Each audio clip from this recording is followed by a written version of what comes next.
Hello everyone. Students, today we are going to discuss the last topic of fourth chapter, business services. And the last topic of our chapter is marine insurance and health insurance. First of all, we shall discuss the marine insurance. Students, in marine insurance, like every insurance, here also there are two parties. Two parties कौन सी होगी? एक तो होगा आपका insurer, ठीक है। Insurer कौन होता है? या तो कोई इंश्योरेंस कंपनी होती है या फिर कोई अंडर राइटर होता है, ठीक है। अंडर राइटर, अब आप कहोगे सर ये अंडर राइटर कौन हो गया? Underwriter is a person who undertakes the responsibility to compensate for any loss suffered by the insured. तो सेकंड पार्टी हमारी कौन होगी? इंश्योर्ड। अब ये इंश्योर्ड मैराइन इंश्योरेंस के केस में कौन होता है? या तो कोई शिप कंपनी होगी, जनरली तो शिप का मालिक होता है, या फिर जिसका सामान उसके अंदर रखा हुआ है वो होता है, ठीक है। ओनर ऑफ द गुड्स या ओनर ऑफ द कार्गो, ठीक है, या सेलर ऑफ द कार्गो, ये सारी पार्टीज जो है इसमें होती हैं। और इंश्योर्ड में कई बार मैराइन यानी कि जो सी शिप होते हैं, सी में कुछ शिप्स के अंदर कुछ क्रू मेंबर्स होते हैं या कैप्टन होता है या फिर जो स्टाफ होता है उसके अंदर, वो भी यहाँ पर इंश्योर्ड में आता है, ठीक है। तो दो पार्टी होती है बेसिकली, एक इंश्योरर, कोई इंश्योरेंस कंपनी होगी या कोई अंडर राइटर होता है, और दूसरा होता है इंश्योर्ड जो इंश्योरेंस अपना कराता है। क्लियर? मैराइन इंश्योरेंस में दो पार्टीज होती हैं। जो ये फर्स्ट पार्टी होती है insurer, insurer undertakes to compensate partially or fully the loss suffered by the insured on the sea, ठीक है। Marine insurance is taken to avoid the losses or to compensate or recover the losses which are caused due to perils of sea या marine perils, यानी कि जो sea होता है, समुद्र में कुछ खतरे भी होते हैं, ठीक है। जैसे हमारा जो शिप है, देयर में be a collision of ship with the rocks, किसी चट्टान से भी वो टकरा सकता है, ठीक है, वो डूब भी सकता है, उस पर किसी एनिमी कंट्री का या एनिमी का कोई हमला भी हो सकता है, अटैक भी हो सकता है। उसके साथ साथ हमारा सामान जो रास्ते में ख़राब भी हो सकता है, इनफैक्ट वो चोरी भी हो सकता है ड्यूरिंग द ट्रांजिट और फ्रॉम द पोर्ट से भी। तो इन सारे खतरों से बचने के लिए हमारी जो ये शिपिंग कंपनी होती है, जो ओनर होता है गुड्स का या फिर जो शिप का मालिक होता है, वो क्या करता है? मैराइन इंश्योरेंस करा लेता है, ठीक है बेटा। तो मैराइन इंश्योरेंस जो तीन तरीके का हो सकता है, 3 टाइप्स होते हैं उसका। एक तो होता है शिप और हल इंश्योरेंस। शिप और हल इंश्योरेंस कौन कराता है? ओनर ऑफ द शिप या शिपिंग कंपनी, जिसमें वो अपने जहाज़ का, ठीक है, अपने शिप का इंश्योरेंस कराता है कि भाई अगर शिप को कोई नुकसान होता है तो उसकी भरपाई कौन करता है? इंश्योरर। एक होता है फ्राइट इंश्योरेंस।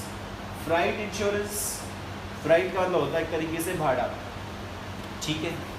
अब जहाज को नुकसान हो जाए सपोज करो, तो जहाज के पैसे तो मिल जाएंगे, लेकिन जो शिपिंग कंपनी है उसका कई लाखों का जो किराया है जो उसे मिलता, अगर शिप डेस्टिनेशन तक पहुंच जाता, जो कई लाख का किराया वो भी तो उसे नहीं मिलेगा, ठीक है। सपोज शिप एक पोर्ट से दूसरे पोर्ट जा रहा है, अगर वो दूसरे पोर्ट तक यानी कि डेस्टिनेशन तक पहुंच जाएगा, तभी तो जो ओनर ऑफ द गुड्स है, जिसने सामान मंगवाया है, भेजा, पैसा देगा किसको? शिपिंग कंपनी को। अगर वो शिप वहाँ तक पहुँचा ही नहीं, उसका सामान गया ही नहीं, तो वो किराया नहीं देगा, भाड़ा नहीं देगा। तो इसमें भी बहुत सारा नुकसान किसको हो जाएगा? शिपिंग कंपनी को। That's why shipping company also takes freight insurance. इस चीज़ का भी इंश्योरेंस करवा लेते हैं कि शिप के नुकसान की भरपाई भी हो जाए, और जो हमारा भाड़ा नहीं मिलेगा हमें, उसका कोई अगर नुकसान होता है तो उसकी भी भरपाई हो जाए, ठीक है।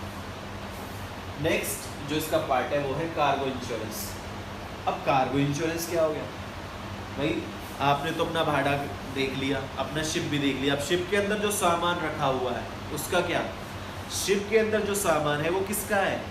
या तो सेलर का होगा या फिर बायर का होगा, ठीक है, या कोई और थर्ड पार्टी होगी, कोई ट्रेडर वगैरह भी हो सकता है, इनफैक्ट वो भी कोई बायर या सेलर ही होगा।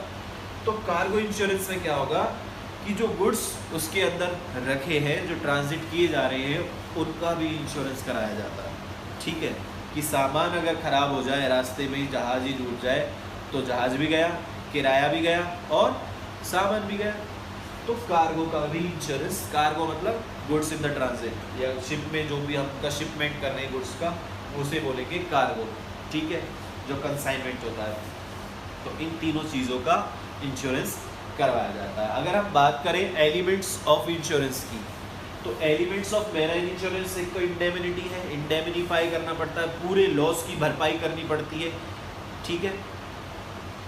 वो लॉस की भरपाई as per the terms and condition of the agreement होता है, जो भी एग्रीमेंट हुआ होगा इंश्योरर और इंश्योर्ड के बीच में, वही। जनरली आजकल क्या होता है, जो मार्केट वैल्यू होती है शिप वगैरह की, उससे ज़्यादा का ही इंश्योरेंस करवाया जाता है, ठीक है। तो जितने की भी टर्म्स एंड कंडीशन या जो सम अश्योर्ड हुआ है, उस सम के हिसाब से इंडेमिनिफाई करना पड़ता है, उसकी भरपाई करनी पड़ती है। अगर मेरा 1 लाख रुपए का नुकसान है तो 1 लाख रुपए मिलेंगे, ठीक है, उससे कम नहीं मिलेंगे, लेकिन 1 लाख से ज़्यादा भी नहीं मिलेंगे। नेक्स्ट है utmost good faith. Utmost good faith में आपको पता है कि दोनों पार्टीज एक दूसरे के प्रति कोई भी फैक्चुअल इंफॉर्मेशन को मिसलीड नहीं करेंगे, हाइड नहीं करेंगे और गुड फेथ डिस्प्ले करेंगे towards the each other. Next आपका जो होता है वो आपका आ जाएगा प्रॉक्सिमेट कॉज। प्रॉक्सिमेट कॉज में क्या होता है कि जब कभी भी मैराइन लॉसेस होते हैं या कोई डैमेज होता है शिप को या कार्गो को या किसी और चीज़ को, तो वो कई सारे सेवरल रीजंस या सेवरल कॉजेज़ की वजह से हो सकता है। बहुत सारे कारण हो सकते हैं कि जहाज़ में क्या हुआ था, क्यों हुआ ऐसा। तो जो प्रॉक्सिमेट कॉज होगा वो कंसिडर किया जाता है, यानी कि मेन कारण क्या था वो देखा जाएगा, और अगर वो मेन कारण या प्रॉक्सिमेट कॉज कवर्ड है इंश्योरेंस पॉलिसी के अंदर तभी इंडेमनिफाई होगा, अदरवाइज नहीं होगा, ठीक है। इंश्योरेबल इंटरेस्ट मतलब ये है कि आप जानबूझ के अपने जहाज़ को डुबा दो या आप जानबूझ के उसे ख़राब कर दो या चोरी करवा दो सामान, तो नहीं दिया जाएगा। या फिर कुछ और रीज़न है, कुछ और कारण है इस लॉस का जो कवर्ड नहीं है पॉलिसी के अंदर, वो नहीं इंडेमनिफाई होता उस केस में। नेक्स्ट है इंश्योरेबल इंटरेस्ट। इंश्योरेबल इंटरेस्ट जो होता है ना, that must be present at the time of loss. Loss के टाइम होना जरूरी है, not at the time of taking policy. Policy लेते वक्त इंश्योरेबल इंटरेस्ट हो ना हो, that doesn't matter, but at the time of loss किसका लॉस हुआ है, ठीक है, वो देखा जाता है, उसको बोलते हैं इंश्योरेबल इंटरेस्ट, ठीक है। पॉलिसी किसने करवाई थी, डजंट मैटर। लॉस किसका हुआ है इस टाइम, ठीक है, किसको डायरेक्ट लॉस है, वो insurable interest must be present at the time of loss only. तो ये था हमारा marine insurance. And next if we talk about the health insurance. Health insurance देखो, लाइफ में ए पर्सन में face disability due to a chronic or longer disease or due to accident as well, और it causes a reduction in the income of the family या financial problems may be there in the family of the disabled person या deceased person। deceased तो इसमें नहीं आएगा, disabled ही आएगा, ठीक है। तो अगर किसी को ऐसी डिसेबिलिटी हो जाती है, डिसेबिलिटी या तो बहुत लंबे समय से बीमार है, उसके कुछ बॉडी पार्ट्स हैं जो काम ही नहीं करते, वो डिसेबल हो गया, या एक्सीडेंट्स की वजह से वो डिसेबल हो जाए, तो ये फैमिली के लिए एक बहुत बड़ा पैरल, ठीक है, यानी कि कोई एक अभिशाप टाइप बन जाता है, और जिसकी वजह से उसकी अर्निंग कैपेसिटी जो है लगभग ख़त्म ही हो जाती है, ठीक है, या कम हो जाती है।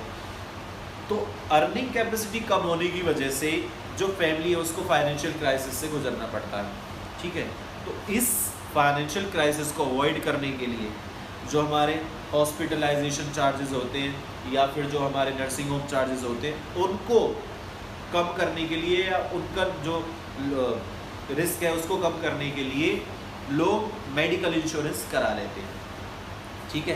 मेडिकल इंश्योरेंस करा लिया, मेडिकल इंश्योरेंस कराएंगे तो जो मेडिकल इंश्योरेंस कंपनी है या इंश्योरेंस जो है ही indemnify the bills of the hospitals या नर्सिंग होम या मेडिकल चार्जेस जो भी होते हैं वो रीइंबर्स हो जाते हैं, कहाँ से, इंश्योरेंस से, ठीक है।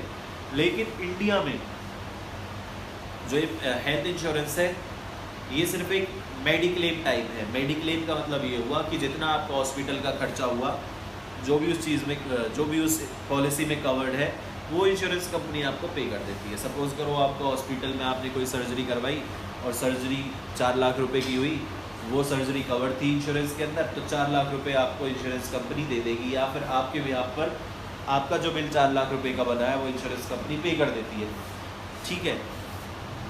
लेकिन outside India in many Nations, एक तो वो मेडिकल एक्सपेंसेस को भी कवर करती है, दूसरा डिसेबिलिटी इनकम भी, यानी कि जब कोई भी पर्सन डिसेबल हो जाएगा, when he is not able to earn the living for his family, then insurance company will provide him a disability income, यानी कि उनको पैसे भी देती है, एक तो उनके मेडिकल चार्जेस को भी पे करती है, दूसरा उन्हें पैसे भी देती है। लेकिन इंडिया में ऐसा नहीं है, इंडिया में सिर्फ मेडिक्लेम की तरह ये हेल्थ इंश्योरेंस काम होता है, सिर्फ मेडिकल एक्सपेंसेस कवर्ड होते हैं, डिसेबिलिटी इनकम यहाँ पर नहीं होती। But disability income is also a part of health insurance in many Nations. So with this, your chapter is over. Watch all the parts of this chapter and try to solve all the exercise given your book. Thank you, students.